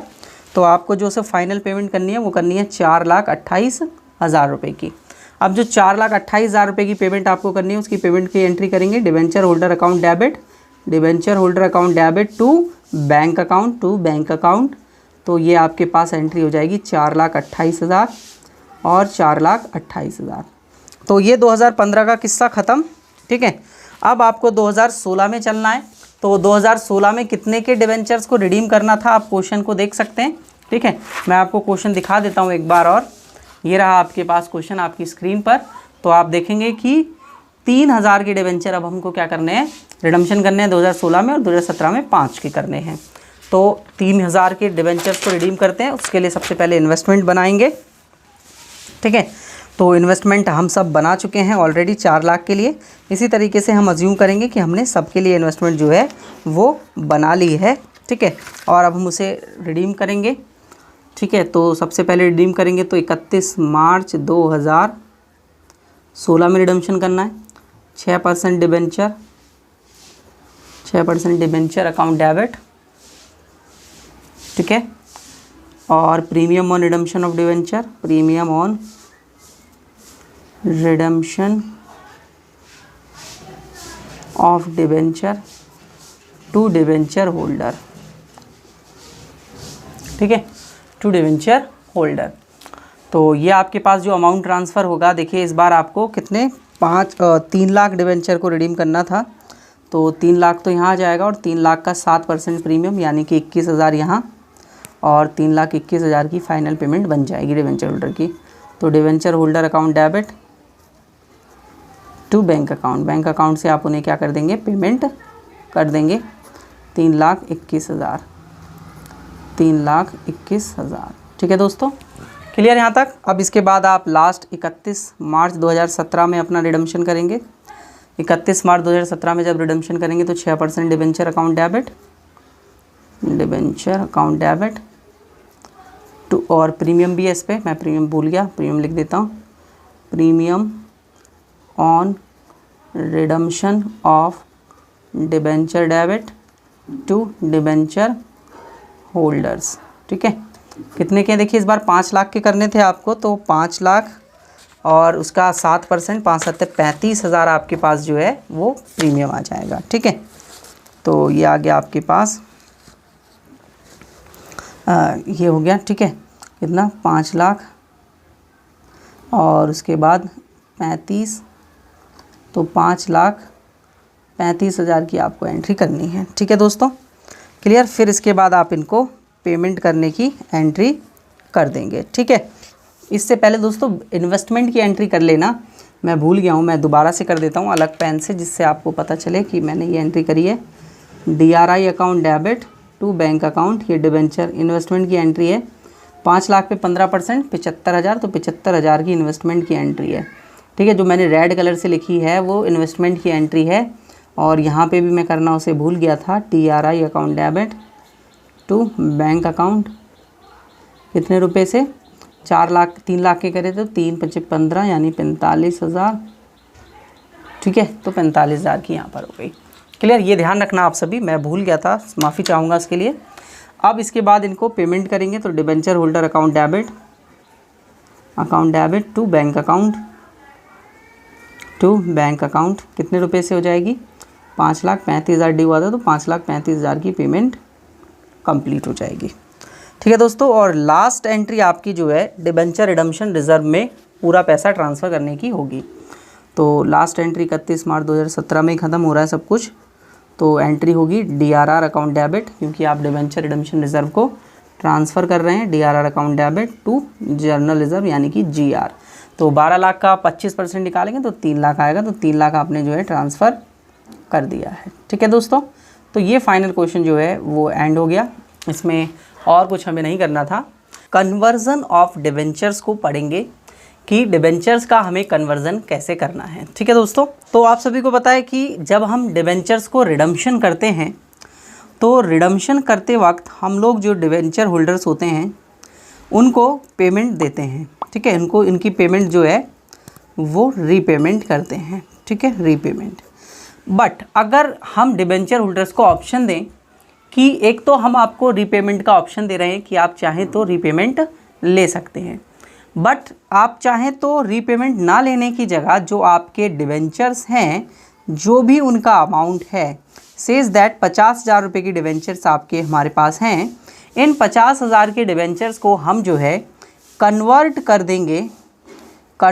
देंगे, ठीक है, इनटू डिबेंचर्स शेयर्स, ठीक है, डिबेंचर्स या शेयर्स में। सपोज दैट उसके पास अभी 10% डिबेंचर्स हैं, तो मैंने कहा कि आप मुझसे इससे हायर परसेंटेज वाले डिबेंचर्स ले लो, मतलब 12% वाले डिबेंचर ले लो। आप चाहो तो मुझसे इसे इक्विटी शेयर्स में भी कन्वर्ट करवा सकते हैं, आप मुझे चाहें तो इसमें प्रेफरेंस शेयर्स में भी मैं आपके जो है वो कन्वर्ट करने के लिए तैयार हूँ, ठीक है। तो मैं इस तरीके के उन्हें क्या देता हूँ, ऑप्शंस देता हूँ। तो इस तरीके से हमारे पास जो है वो निकल के आता है क्या, कन्वर्जन का केस, ठीक है स्टूडेंट्स। क्लियर है यहाँ तक, कोई दिक्कत किसी स्टूडेंट को? अब देखिए मैं एक क्वेश्चन एक एग्जाम्पल ले रहा हूँ, उस एग्जाम्पल की हेल्प से आपको समझाऊंगा। एक क्वेश्चन आप सभी के सामने लिखता हूँ, ठीक है। ए लिमिटेड इशू 5,000 10% ईच, ठीक है, 5,000 डिबेंचर्स 10% डिबेंचर @ 100 ईच, ठीक है। रिडम्पशन 2 केस में करूँगा, सबसे पहला एट पार के केस में और दूसरा मैं करूँगा एट प्रीमियम के केस में। तो जब हम प्रीमियम पे रिडम्पशन करेंगे तो क्या होगा, और प्रीमियम 10% दे रहे हैं, ठीक है। तो अब हम इन्हें ऑप्शन देंगे कि ये कन्वर्ट करा सकते हैं, ठीक है। तो सपोज़ दैट जब आपने इशू करे तो इशू की एंट्री मैं नहीं करूँगा, मैं आपको रिडम्पशन की एंट्री करके दिखा रहा हूँ। तो सबसे पहले हम एट पार वाली एंट्री कर रहे हैं। तो जब आप इशू की एंट्री रिडम्पशन की एंट्री करते हैं तो आप लिखते हैं 10% डिबेंचर अकाउंट डेबिट, ठीक है, टू, अभी पार पे कर रहे हैं इसलिए प्रीमियम नहीं लिख रहे हैं, टू डिबेंचर होल्डर्स 5,000 के डिबेंचर हैं 100 ईच, तो 5 लाख के हो जाएंगे, 5 लाख यहाँ और 5 लाख यहाँ पर, ठीक है स्टूडेंट्स। अब देखिए, अब मैं जब इन्हें पेमेंट करता था, मैं नेक्स्ट एंट्रीज के बाद क्या करता था, debenture holder account debit to bank account 5 lakh रुपए मुझे इन्हें देने होते थे, 5 लाख रुपए मैं इस तरीके से बैंक अकाउंट से इन्हें दे देता था। बट दोस्तों जब आप कन्वर्जन करते हैं तब आप ये एंट्री नहीं करते, तो सर बताइए आप कौन सी एंट्री करेंगे। देखिए आप एंट्रीज करेंगे, ध्यान से देखिएगा सभी बच्चे, आप एंट्री करेंगे debenture holder account debit to, आप इन्हें किस में कन्वर्ट कर रहे हैं, ठीक है। तो मैं यहाँ पर लिख देता हूँ convert on equity shares of 10 each, ठीक है। इक्विटी शेयर्स क्या हो गए, 10 ईच पर इसे हमने जो है वो कन्वर्ट करना है। तो टू इक्विटी शेयर कैपिटल आपके पास क्रेडिट हो जाएगा इस बार। और देखिए 5 लाख के थे, इस बार आपने जो इक्विटी का प्राइस रखा वो कितना रखा, 10 रुपये रखा। तो 10 से आप इसे डिवाइड करेंगे तो आपके पास 50,000 इक्विटी शेयर्स निकल के आ जाएंगे कि आप उसे 50,000 इक्विटी शेयर्स दे रहे हैं। ठीक है, तो 5 लाख ऊपर है ही और 50,000 इंटू 10 नीचे आ जाएगा। अब दोस्तों इसी में एक केस और बन सकता है, देखिए ध्यान से देखिए। केस 2 इसमें क्या बनेगा? केस 2 बनेगा convert debenture into equity shares at the rate 10 each eight 10% premium. मतलब हमने प्रीमियम के साथ जो है वो इसे क्या कर देना है, कन्वर्ट कर देना है। तो मैं केवल क्या करूँगा बच्चे, ये एंट्री चेंज होगी तो इसी एंट्री को चेंज करके दिखा रहा हूँ केस 2 के अंदर। तो debenture holder account debit, debenture holder account debit to equity share capital, to equity share capital और टू सिक्योरिटी प्रीमियम, क्योंकि प्रीमियम पे इस बार शेयर्स इशू हुए हैं, इक्विटी शेयर्स। ठीक है, तो 5 लाख की पेमेंट देनी थी, दैट्स इट। ठीक है, मैं 25% प्रीमियम ले रहा हूँ फॉर दी सिंप्लिसिटी। ठीक है, जिससे पॉइंट में आंसर ना निकल के आए।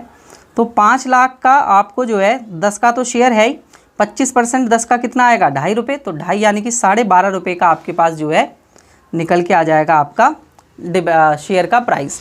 तो 12.5 से आप इसको डिवाइड कर देंगे तो आपके पास नंबर ऑफ डिवेंचर और number of shares, equity shares निकल कर आ जाएंगे। तो मैं इसकी कैलकुलेशन कर देता हूँ। 5 लाख डिवाइड बाय 12.5 यानी कि 40,000 आपके पास जो है इक्विटी शेयर्स निकल कर आ रहे हैं दोस्तों। तो 40,000 इंटू 10 तो यहाँ पर हो जाएगा और 40,000 इंटू 2.5 रुपये यहाँ पर हो जाएंगे, क्योंकि 2.5 रुपये का प्रीमियम था। ठीक है, तो ये तो आ गया 4 लाख और ये आ गया आपके पास 1 लाख रुपए। तो इस तरीके से आपको जो है करना है जब आपके पास प्रीमियम पर हम लोग कन्वर्ट कर रहे हो शेयर्स में। क्लियर है? यहाँ तक सिंपल बात आप सभी को समझ में आ गई होगी। अब देखिए, अगर हम रिडम्पशन कर रहे होते किस पर, प्रीमियम पर, और फिर उसे कन्वर्ट करते। ठीक है, तो देखते हैं रिडम्पशन वाला केस देखते हैं। तो लिखिए, रिडम्पशन हो रहा है, रिडम्पशन एट 10% प्रीमियम। तो 10% प्रीमियम पर जो है इस बार रिडम्पशन हो रहा है।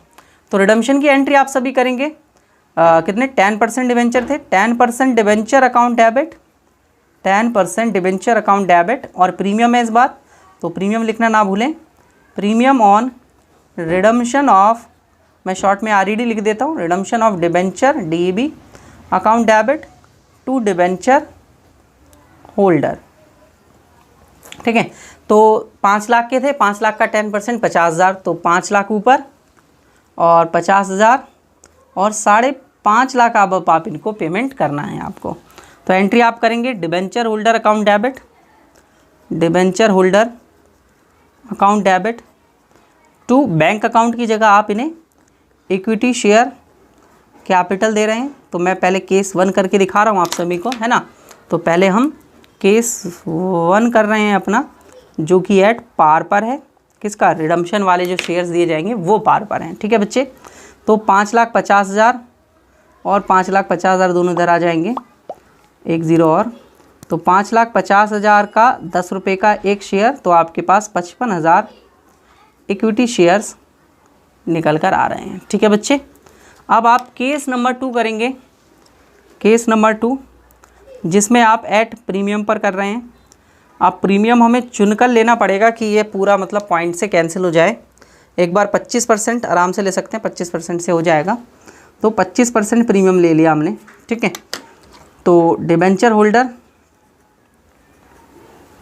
Account debit to equity share capital, equity share capital, ठीक है, टू सिक्योरिटी प्रीमियम। ठीक है, 5,50,000 के हैं, तो 5,50,000 10 का एक था, तो 25% यानी कि 12.5 रुपये दोबारा हो गए। तो आई थिंक 44,000 निकल के आएगा। मैं जब भी कैलकुलेटर से कैलकुलेट कर लूँगा। 0.5 यहाँ, ठीक है, बिल्कुल 4400 आपके पास निकल के आ रहा है, 44,000 इक्विटी शेयर्स। ठीक है, तो 44 इंटू 10 यहाँ पर और 44 इंटू 2.5 यहाँ पर। ठीक है बच्चे, तो ये आपके पास आ जाएगा 4,40,000 और 1,10,000 आपके पास यहाँ सिक्योरिटी प्रीमियम में। इसी तरीके से यहाँ पर केस एक और बना सकते हैं हम, केस नंबर 3 एट डिस्काउंट। ठीक है, इस बार हमने क्या ले लिया, डिस्काउंट पे ले लिया। तो डिस्काउंट पे बड़े ही ईजिली हम इसे जो है वो सॉल्व कर सकते हैं। इस बार मैं देख लेता हूँ कितना डिस्काउंट लेना सही होगा जिससे हमारे पास पॉइंट में ना आए। तो मैं ऑलरेडी कैलकुलेट करके देख लेता हूँ पहले। 80 से करेंगे, ठीक है चलिए 80, यानी कि 20% हमने प्रीम डिस्काउंट ले लिया। इस बार डिस्काउंट है, ठीक है। तो डिबेंचर होल्डर अकाउंट डेबिट, और जब आप शेयर्स डिस्काउंट पर इशू करते हैं तो डिस्काउंट डेबिट होता है। Discount on issue of debenture account debit to equity share capital. ठीक है, तो आपको 5,50,000 रुपये निकालना है। तो 5,50,000 डिवाइडेड बाय 20% है, तो 10 का 1 है, 20% 2 रुपये आएगा, तो 8 रुपये का ही बचा ना अब शेयर। तो 8 से आप डिवाइड कर देंगे। तो 8 से जब आप डिवाइड करेंगे तो 68750 इक्विटी शेयर्स आ जाएंगे। ठीक है बच्चे, तो ये हो गया हमारे पास। अब यहाँ पर आएंगे 68750 इंटू 10। ठीक है, तो ये आ जाएगा आपका 6,87,500 और 6,875 इंटू 2। ठीक है, 2 से आप इसे मल्टीप्लाई कर दीजिए, 68,750 इंटू 2, तो 13, ये आ गया आपका 1,37,500 का डिस्काउंट। इसका मतलब है आपको ज़्यादा नंबर ऑफ़ डिवेंचर्स डिस्काउंट्स के वजह से इशू करने पड़ रहे हैं, और अगर आप प्रीमियम पे करते हैं तो आपको कम ये जो है इशू करने पड़ते हैं। तो दोस्तों इस वीडियो में इतना ही। आप सभी को आशा करता हूँ मैं कन्वर्ज़न का केस जो है वो बहुत अच्छे से समझ में आ गया होगा कि कन्वर्ज़न जब हम करते हैं ऑफ डिबेंचर्स तो किस तरीके से हमें जो है क्वेश्चन करना होता है। Purchase of oven debenture in open market को पढ़ने वाले हैं, जो कि एक रिडम्पशन का ही हमारे पास क्या है, पार्ट है। ठीक है स्टूडेंट्स, तो चलिए देखिए स्टार्ट करते हैं। तो ओपन मार्केट में परचेज करने का मतलब है कि आप अपनी डिबेंचर्स को जो है कैंसिल आउट कर रहे हैं, और उनको कैंसिल आउट करने के बाद आप जो है उन्हें खुद ही खरीद ले रहे हैं। तो उसके लिए मैं आप सभी के सामने एक केस रखना चाहूँगा, एक केस की हेल्प से आप सभी को समझाना चाहूँगा। सपोज़ दैट एक कंपनी है जो कि अपने 200 डिबेंचर्स को 200 debentures at the rate 100 each थे, are cancelled and purchased in open market। ठीक है, ओपन मार्केट में इसको जो है वो ये परचेज कर ले रहे हैं एट 90 रुपीज़ या 95 रुपीज़ ले लीजिए। ठीक है, एट 95 रुपीज़। तो दोस्तों सबसे पहला केस बनता है जब आप डिबेंचर्स को जो है अपने पास एज आ कैंसिल करते हैं और ख़ुद उन्हें जो है वो परचेज़ कर लेते हैं। ठीक है, एज आ कोई भी प्राइस पर आप उसे मार्केट से, ओपन मार्केट से इजीली परचेज़ कर लेते हैं। दूसरा केस बनता है जहां पर आप इन डिबेंचर्स को एज आ इन्वेस्टमेंट अपने पास रखते हैं। तो दोनों टाइप का मैं जो है वो आपको कराऊंगा। तो सबसे पहला जो है टाइप 1 हमारे पास चल रहा है, जिसमें हम अपने आप के डिबेंचर्स को खुद जो है ओपन मार्केट में परचेज़ करेंगे। ठीक है स्टूडेंट्स, तो इसमें देखिए क्या हो रहा है, 200 डिबेंचर्स हैं 100 ईच में, उन्हें कैंसिल आउट किया जाएगा और परचेज़ कर लिया जाएगा 95 में। तो जब हम इसे खुद परचेज़ करेंगे तो एंट्री होगी ओन डिबेंचर, जो हमारे खुद के डिबेंचर हम परचेज़ कर रहे हैं और किसी के डिबेंचर नहीं कर रहे हैं, इसलिए हम लिख रहे हैं own debenture account debit to bank account, क्योंकि पैसे गए होंगे हमारे पास। अब देखिए पैसे हमने कितने दिए वो हमें डिसाइड करना पड़ेगा। तो वो डिसाइड यहाँ पर हमने ऊपर लिखा हुआ है क्वेश्चन में 95।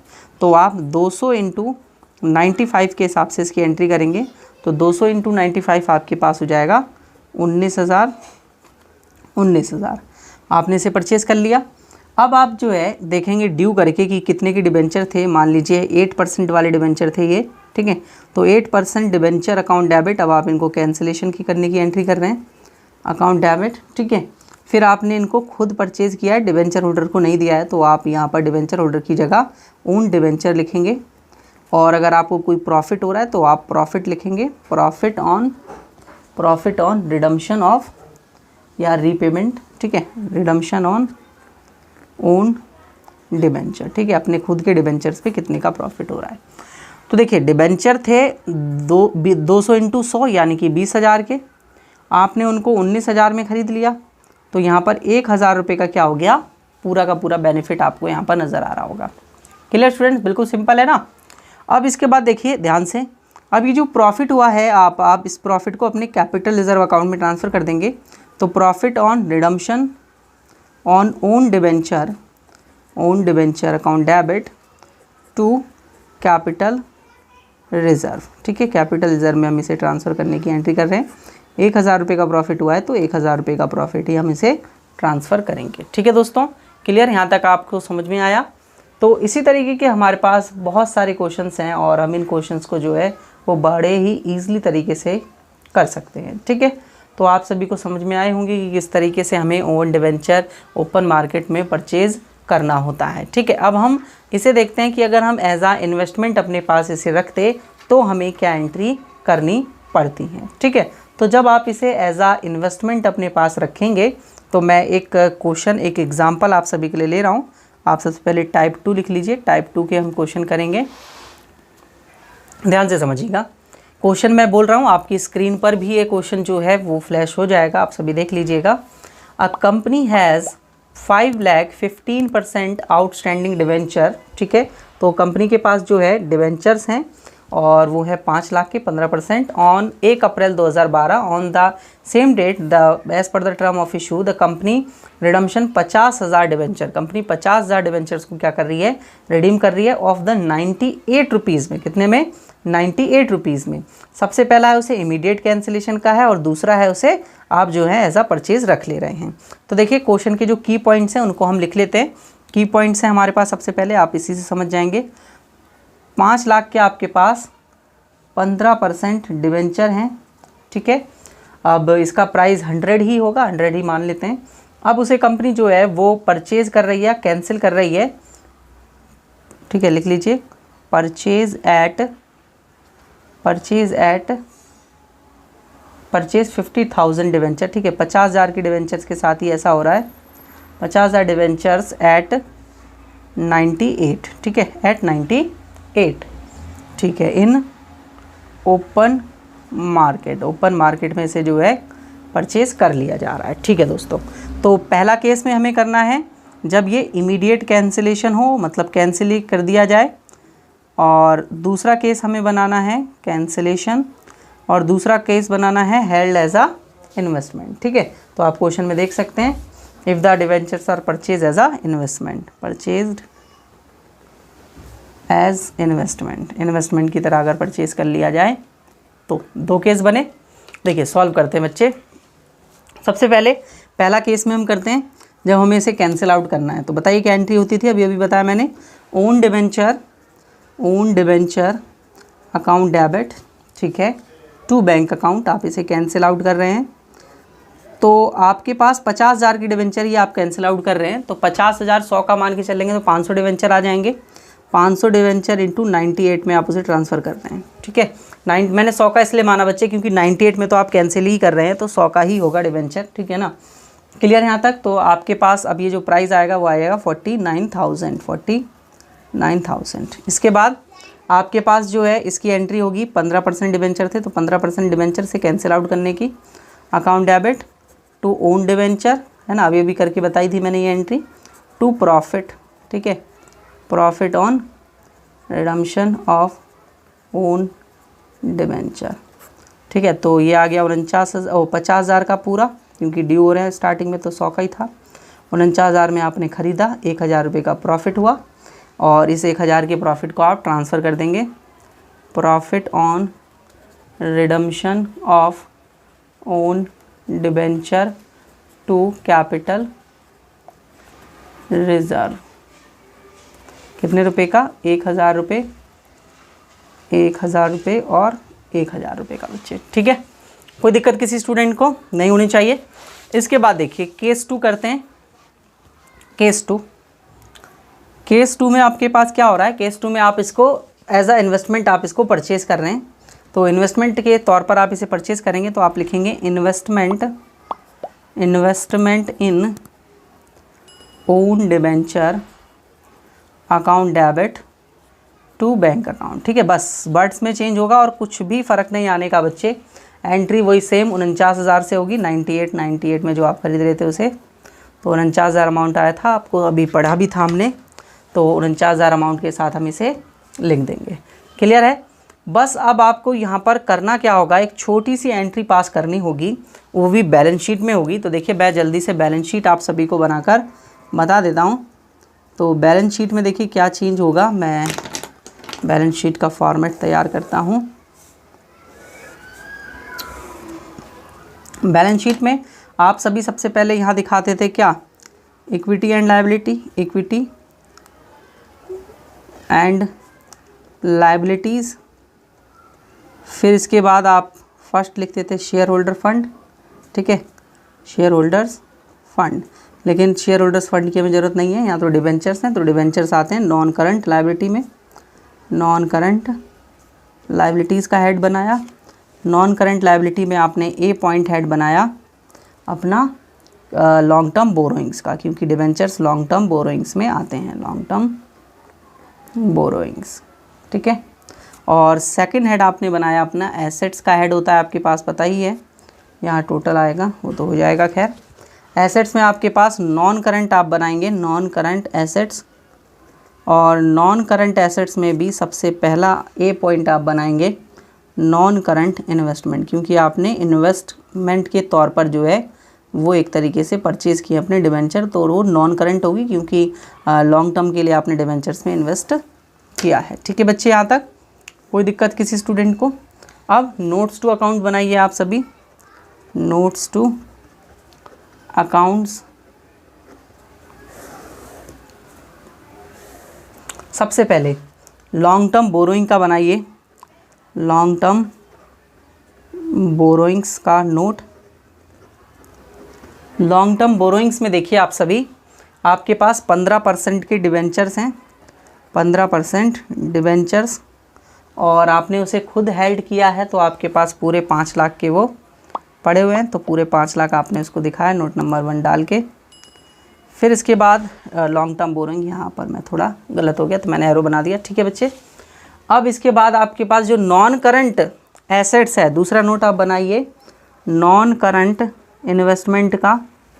नॉन करंट एसेट्स के अंदर जो इन्वेस्टमेंट का पार्ट है उसमें आप लिखेंगे कि आपने इन्वेस्ट किया है ओन डिबेंचर में, ओन डिबेंचर में जिसका फेस वैल्यू तो है 50,000, बट आपने उसको कितने में ख़रीदा है, आपने उसको 49,000 में ख़रीदा है, तो आप वहाँ पर 49,000 जो है वो लिखेंगे। ठीक है बच्चे, तो इस तरीके से जो है जब आप इसे परचेज़ करेंगे एज आ इन्वेस्टमेंट, तो आपको इस तरीके की एंट्री जो है कर दिखानी होती है।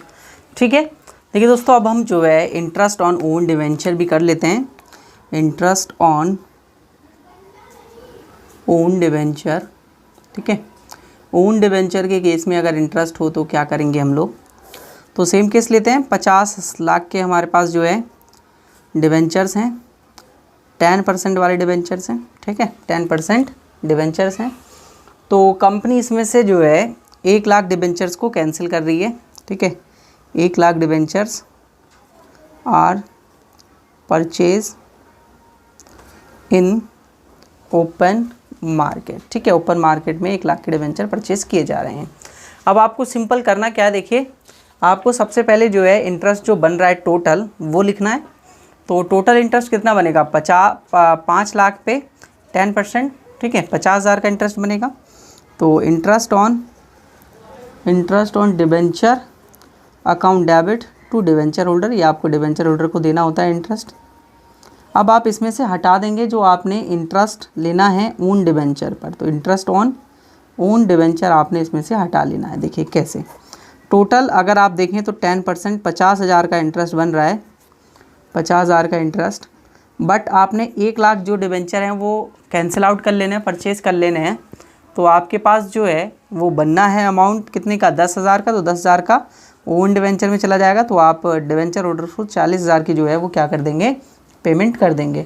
तो 40,000 की जब आप डिबेंचर होल्डर्स को पेमेंट करेंगे तो उसकी एंट्री होगी debenture holder account debit to bank account. ये आपने इंटरेस्ट की पेमेंट कर दी डिबेंचर होल्डर्स को जो आपने कैंसिल नहीं किए थे। अब भाई जो कैंसिल कर लिया, ओपन मार्केट में परचेज़ कर लिए, यानी ये 10,000 का इंटरेस्ट, उसका क्या करना है, आप उसको लेके इस वाले इंटरेस्ट को आप स्टेटमेंट ऑफ P&L से लेंगे। तो interest on own debenture account debit to statement of, short में लिख रहा हूँ दोस्तों मैं, स्टेटमेंट ऑफ P&L 10,000। फिर ये तो क्रेडिट हुआ है, अब इसको डेबिट कर देंगे क्योंकि ट्रांसफ़र करके ख़त्म कर देते हैं अब इसे हम। Statement of P&L debit to interest on debentures, ठीक है। तो इस वाले इंटरेस्ट को 10,000 वाला और 40,000 वाला, यानी ये पूरा 50,000 वाला इंटरेस्ट जो है स्टेटमेंट ऑफ P&L में से लिया जा रहा है, तो पूरा 50,000 से हो जाएगा। ठीक है दोस्तों, तो ये केस था आपका इंटरेस्ट ऑन डिबेंचर का। अब आपके पास इसके बाद जो टॉपिक बनेगा वो बनेगा एक्स इंटरेस्ट और कम इंटरेस्ट का। ठीक है दोस्तों, तो देखिए एक्स इंटरेस्ट और कम इंटरेस्ट का टॉपिक कैसा होता है वो आप नेक्स्ट वीडियो में इस चीज़ को समझेंगे। ठीक है दोस्तों, नेक्स्ट वीडियो में मिलते हैं।